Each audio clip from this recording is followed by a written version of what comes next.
समस्याओं के बाद जो 4 केंद्र सरकार की बड़ी योजना चल रही है उसका जमीन पर क्या हालात है वो मैं बताना चाहता हूँ। केंद्र सरकार की सबसे बड़ी योजना है गरीब कल्याण योजना, प्रधानमंत्री गरीब कल्याण योजना, जिसमें लाभार्थियों को 5 किलो अनाज हर महीने मिलना है। मैं पिछले 11 महीने पैदल चलने के बाद आपको कैमरे पर विश्वास से कह सकता हूं कि बिहार में लाभार्थियों को 5 किलो नहीं 4 किलो अनाज ही मिल रहा है। 1 किलो अनाज जो 20% चोरी हो रही है वो इसलिए कम मिल रहा है लोगों को क्योंकि प्रखंड और जिला के स्तर पर गरीबों के लिए जो अनाज आ रहा है उसमें 35 से 40 रुपए प्रति क्विंटल के दर से अधिकारी और जनप्रतिनिधि मिलकर पैसा ले रहे हैं हर महीने, और इसमें विधायक जी लोग भी बाजाबता शामिल हैं।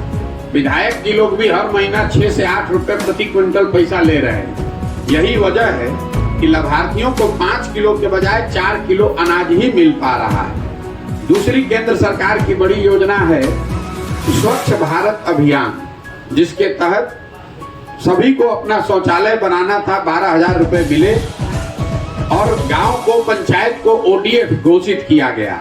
हम अभी 11 महीना से चलने के बाद आपको बता रहे हैं कोई ऐसा गांव नहीं है जहां पर आप बिना नाक पर गमछा बांधे निकल जाइएगा। कल हम पूरे रास्ते आए हैं, मतलब पूरे में खुले में शौच है। ये बिल्कुल फर्जी बात है कि बिहार में खुले में शौच बंद हो गया है। ज्यादातर गांव में खुले में शौच आज भी जीवन की सच्चाई है। शौचालय कुछ जरूर बने हैं, लेकिन हुआ ये है कि एक लाभार्थी को 12,000 रुपए देने के लिए अधिकारियों ने 2,000 रुपया घूस लिया, एक लाभार्थी को 10,000 रुपया दिया कहीं गांव, और लोगों ने एक ही शौचालय के बगल में खड़ा होकर फोटो लगाकर भेज दिया और 10,000 रुपया लेकर न शौचालय बनाया न उसका उपयोग कर रहे हैं। तो ज्यादातर जगहों पर जो ODF की बात है ये गलत बात है बिहार में। तीसरी जो केंद्र सरकार की बड़ी योजना चल रही है वो है प्रधानमंत्री आवास योजना। तो पहली बात ये हमको जो समझ में आई कि प्रधानमंत्री आवास योजना के बहुत लाभार्थी नीचे हैं ही नहीं, क्योंकि ग्राम सभा को बंद कर दिया गया है तो लाभार्थियों की संख्या इसमें बहुत कम कर दी गई है। लोगों को इसका लाभ नहीं मिला। ज्यादातर जो इसके लाभार्थी हैं वो इंदिरा आवास के लाभार्थी हैं, जिनको पीछे कभी 10-20 साल में 20,000, 25,000, 50,000 रुपया मिला है। अभी की जो योजना है जिसमें 1,40,000 रुपया मिलना है और मुख्यमंत्री आवास योजना में 1,19,000 रुपया, तो दोनों ही योजनाओं में लाभार्थियों को 25 से 30,000 रुपया घूस देना पड़ रहा है। जहां पर जनप्रतिनिधि पैसा ले रहे हैं वहां पर लाभार्थियों को 25 से 30,000 रुपया देना पड़ेगा। जहां पर जनप्रतिनिधि पैसा नहीं ले रहे हैं वहां पर भी जो ये पंचायत आवास सहायक हैं, BDO हैं, जो भी अधिकारी इसमें जुड़े हुए हैं वो अपना हिस्सा 15 से 20,000 रुपया तो लेंगे ही लेंगे। आपका इंदिरा आवास के लिए, प्रधानमंत्री आवास योजना के लिए नाम लिखने के लिए 1,000 रुपया, घर के साथ फोटो खींचकर भेजने के लिए 2,000 रुपया, हर किस्त जो जारी होती है उसमें कितना पैसा, ये पूरी व्यवस्था बनी हुई है। हर हालत में अगर आपको प्रधानमंत्री मुख्यमंत्री आवास योजना का लाभ लेना है तो 20 से 25,000 रुपया से लेकर 30-35,000 रुपया तक आपको घूस देना ही पड़ेगा। चौथी एक बड़ी योजना केंद्र सरकार की है मनरेगा की। जब मैं बिहार में चलना शुरू किया तो मेरे दिमाग में था कि भाई यहाँ इतने भूमिहीन है, इतनी गरीबी है, इतना लोग पलायन करते हैं, तो हर गांव पंचायत में मुझे मनरेगा का काम होता हुआ दिखेगा, सक्रिय लोग दिखेंगे। मैं अभी आपको दावे के साथ कह रहा हूं कि 11 महीने में हमको मनरेगा का कोई सक्रिय काम अभी तक दिखा ही नहीं। रास्ते में चलते हुए लोग ये जरूर बताते हैं कि ये मिट्टी मनरेगा के तहत भरी गई, या ये पेड़ मनरेगा के तहत लगाया गया, ये पंचायत भवन या आंगनवाड़ी सेंटर मनरेगा के मजदूरों की मदद से बनाया गया, लेकिन मनरेगा का कोई सक्रिय काम हमको जमीन पर नहीं दिखा। जब मैंने इसको आंकड़ों में देखा तो पिछले साल ये चीज वहां आंकड़ों में भी दिख रही है। पिछले साल बिहार सरकार का मनरेगा का यूटिलाइजेशन है 39%। मतलब अगर मनरेगा के तहत बिहार को दिल्ली से 100 रुपया मिल सकता था लोगों के लिए, तो हम लोग 39-40 रुपया ही लेकर आए। 60 रुपया तो दिल्ली में सरेंडर कर दिया, और जो 40 रुपया लेकर आए उसमें 40 से 50% की दर से भ्रष्टाचार है। पीसी का दर मनरेगा में 40% लोग बताते हैं कि अगर 10 रुपया आया है तो 4 रुपया तो घूस लगेगा, 6 रुपया ही मिलेगा। तो ये 4 केंद्र सरकार की योजनाओं को लेकर जो मैंने देखा वो बता रहा हूँ। इसके बाद अब 4-5 योजनाएं जो राज्य सरकार की हैं उस पर मैं आपको बात बताना चाहता हूँ। राज्य सरकार की सबसे बड़ी योजना है जो 7 निश्चय के अंतर्गत चल रही है। पहली योजना 7 निश्चय की थी, युवाओं को 1000 रुपया प्रति माह बेरोजगार युवाओं को मिलना। ये तय किया गया था 2015 में कि बिहार में रहने वाले हर 18 से 35 साल के बच्चे को जब तक उसको रोजगार नहीं मिले तब तक सरकार 1000 रुपया प्रति महीना तक उसको देती रहेगी। ये 7 निश्चय का पहला निश्चय था। आज तक इस योजना को न शुरू किया गया, न ही किसी भी बच्चे को इसका लाभ मिला। लोग इसको भूल गए हैं, पत्रकार बंधु लोग को भी याद नहीं है, कोई सवाल भी नहीं पूछता है। दूसरी योजना है स्टूडेंट क्रेडिट कार्ड की। इस योजना को भी 2015 में बनाया गया था।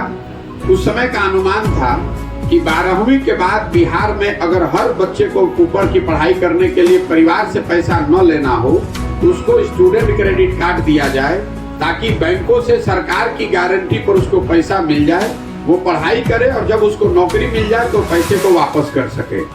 उस समय का अनुमान था कि 1,25,00,000 बच्चों को इसका, परिवार के बच्चों को इसका लाभ मिलेगा। बिहार सरकार के अपने आंकड़े के हिसाब से पिछले 9 वर्ष में करीब 10 लाख बच्चों को इसका लाभ मिला है।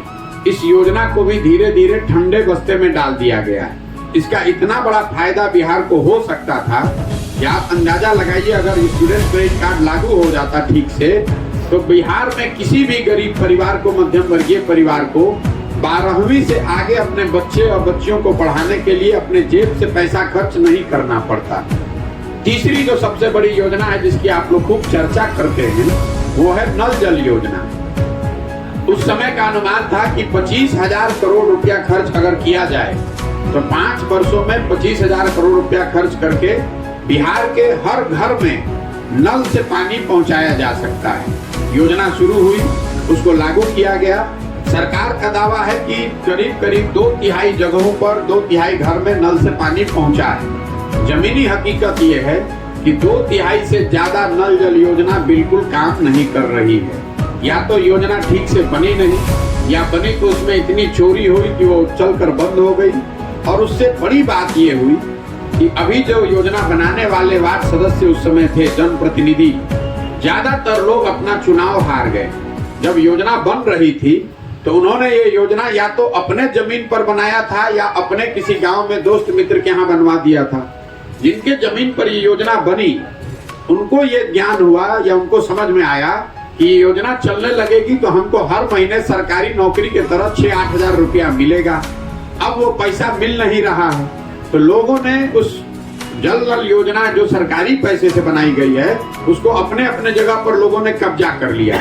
मान लीजिए कि हम वार्ड सदस्य हैं, हमने अपने जमीन पर बनवाया था जब वार्ड सदस्य थे, अब चुनाव हार गए तो जिसने हमको चुनाव हराया है अब वो वार्ड सदस्य है, अब वो जा रहा है चाबी ताला मांगने कि भैया ये योजना, ये पंप चलाना है। तो हम ऐसा कुछ न कुछ रोज करते हैं तो पंप चले ही नहीं कि हम तो हारे ही हारे, ये भी हारे।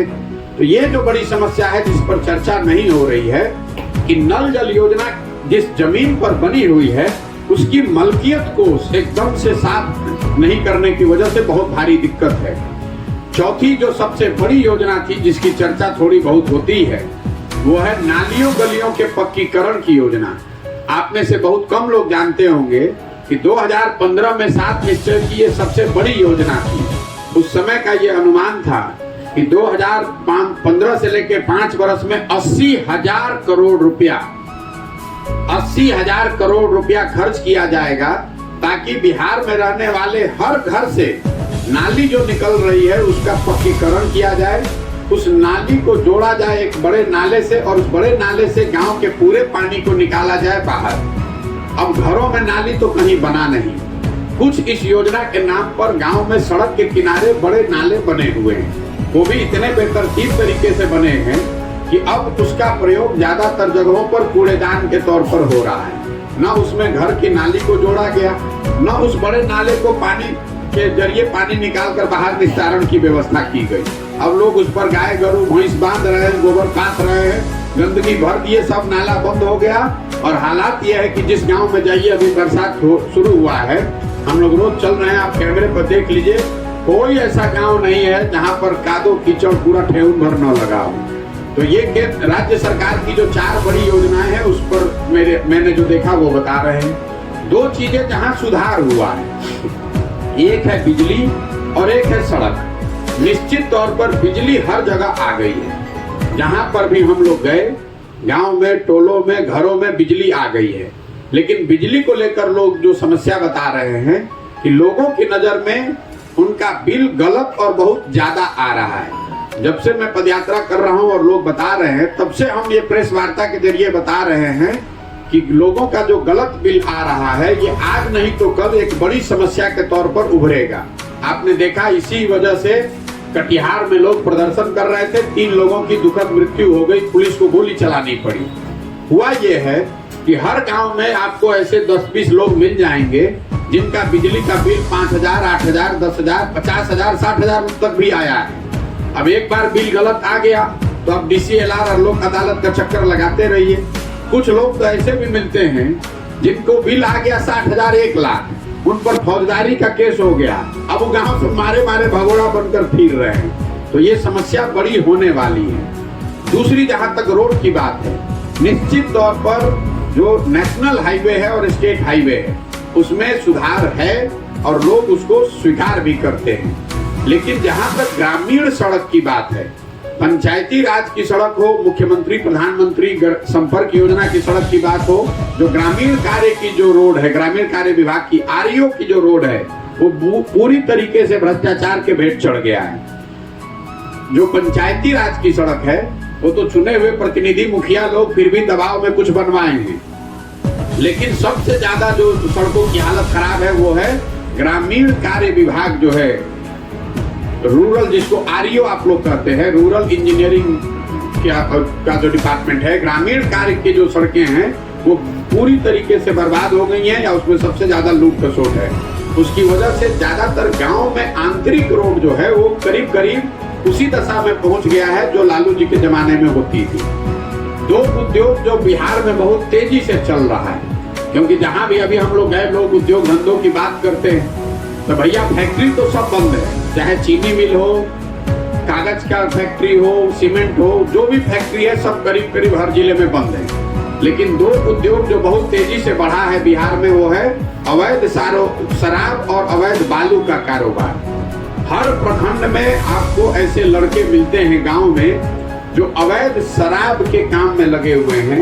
अगर रास्ते में 10 ट्रक चल रहा है तो 2-3 ट्रक जरूर ऐसा मिलता है जो अवैध बालू के कारोबार से जुड़ा हुआ है। तो हर गांव में धीरे धीरे ये व्यवस्था बनती जा रही है, जहां 10, 20, 25, 50 लड़के बालू और शराब के अवैध कारोबार से जुड़कर अपना जीविका चला रहे हैं। एक अंतिम बात, जो लोग कानून व्यवस्था को लेकर कर रहे हैं, जब हमने चलना शुरू किया था तो लोग उस समय 2 महीना पहले महागठबंधन का सरकार बना था, तो चंपारण में लोग ये बताते थे कि देखिए महागठबंधन का सरकार बना है, शायद कानून व्यवस्था कहीं बिगड़ ना जाए। लेकिन मैं फरवरी से, जब मैं सिवान आया हूँ, फरवरी के बाद से धीरे धीरे हर दिन बिहार की बिगड़ती हुई कानून व्यवस्था अब रोज के चर्चा का विषय है। जिस गांव में भी जाइए लोग ये बता रहे हैं किनका मर्डर हो गया, किसकी डकैती हो गई, कहाँ लूट हो गया। ये घटनाएं पिछले 5-6 महीनों में बहुत तेजी से बढ़ी है और कहीं ना कहीं जो लोगों का डर था, जो उनकी शंका थी कि महागठबंधन की सरकार आने के बाद कानून व्यवस्था और बिगड़ेगी, वो चरितार्थ होती हुई दिख रही है। अंत में पूरे 11 महीने में 3 सबसे ज्यादा सुने जाने वाला जो शब्द है वो है अफसरशाही, भ्रष्टाचार और PC।